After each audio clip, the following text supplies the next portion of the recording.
How is it being a pastor? Being a pastor, of course, kila mtu ako na call. Yeah.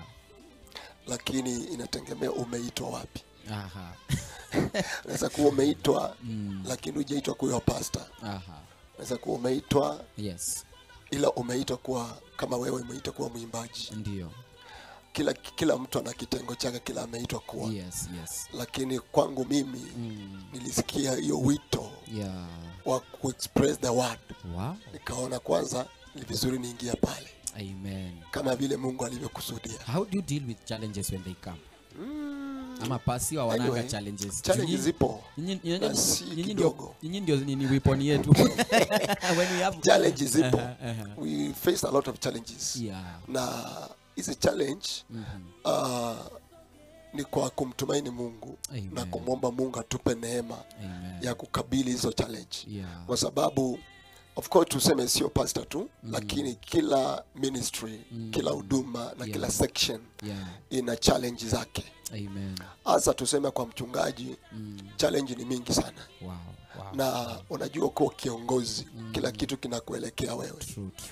Kwa mfano kama mchungaji, acha niongelee sekta yangu. Yes. Kama mchungaji, una deal na watu. Watu wa kila character. Yeah. Mtu ameokoka, hajaokoka, spiritually, physically. Kwa sababu tunasema kwamba sio kila anayekuja kanisani ameokoka. Ndio. Wengi wanakuja kusikia neno, lakini kuna siku yake ya kuokoka. Unaona? Lakini huwezi kumfukuza sasa. Ukweli. Kuna wakati wake wa kuokoka. Ati kuna siku yake. Unaona sasa? Yes. Alafu vile unavyoona, Yes. mtu akiwa kanisani kama mchungaji, kuna wengine wanakuja sio kwa sababu ya kuhubiriwa. Ndio. Kuna wengine wana mission zao. Aha. Kuna wengine wamekuja kama mitego. Aha. Kuna wengine wamekuja kama tuseme tu kupimia. Na kutoka pale kuna yule atakusema vizuri, kuna yule atakusema vibaya. Unaona? Kuna mwingine atakuja atategemea neno, lakini anategemea kupata kitu kutoka kwa mchungaji physically. True. Materialism. Amen. Atataka anaweza kukwambia alilala njaa. Unaona? Na huenda akakosa kumuona mchungaji, ama akamuona mchungaji na ikawa hajazaidika. Unaona? Kule kutokusaidika ndipo pale nayo jina lako itaanza kuharibiwa kule nje. Nilienda kwa mchungaji fulani akaninyima, hata sema kuwa na kuna uwezo. Unaona sasa. Asante sana. Talking about tukiongelelea kuhusu yani mtu labda anahitaji taka usaidizi. We all understand that the greatest helper is our Father God. Is our God. Yes. But see, have you ever trusted in God? And how was it for you? So I want to give you the next 5 minutes. Okay. Whatever that you had prepared for us, will take us through. Alafu kama maswali zangu labda kama nitakuwa nazo 3-4, we call it a day. Sawa. Yes. Nilipata ujumbe na ujumbe wetu wa mwezi huu ni ujumbe mzuri sana. Trusting in the Lord for your purpose. Yes. Ama kumtumaini Mungu kwa ile kusudi lako unalo la maisha. Tuseme kila mtu kila mtu ana kusudi. Au ameokoka hajaokoka, ana kusudi la kutimiza hapa duniani. Na unapozaliwa au uzaliwi by accident. Unazaliwa kukiwa na purpose. Mungu analeta mtu duniani na purpose. Na kila mtu ana kitu cha maisha cha kutimiza. Ukweli. Kifupi tuseme nilitoka introduction kadogo kuhusu mtu. Mtu sio mwili. Mtu ni roho. Na wakati tunasema mtu ni roho, ina maana kwamba mwili unatengenezwa. Mungu alipomuumba mtu wa kwanza Adamu, na akamtengenezea mke, akawaumba wawili pale, wazae wajaze nchi.